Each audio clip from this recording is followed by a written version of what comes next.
hair restoration for me became something that I wanted to do because I knew I had good hair in the front, as you can see, and I had great hair in the back. I was losing on the top.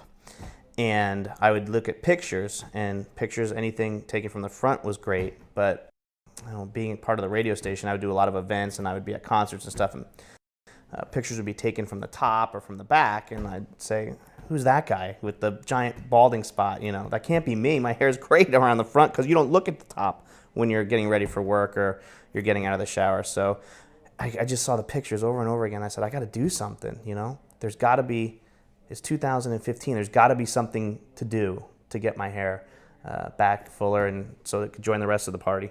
My brother had hair transplant done in 1998, and he was telling me about the surgery, and I said, that is way invasive. I said, I don't want a scalpel, I don't want any of that, I'll just wait, honestly. And so I Googled it, and I found something called NeoGraft. And quite honestly, I know it's like a cliche thing to say, but you know, I wasn't like a believer, you know. I was like, I gotta see how this works, you know.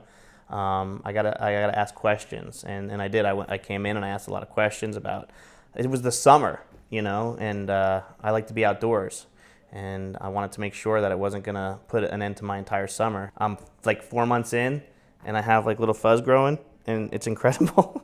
It really is. We're in the day and age where, you know, you have the technology to do things, whether you want to get hair removed or hair added, you know, and so I'm perfectly fine talking about it. I'm excited about it. I think it's great, and I would totally recommend it to anybody.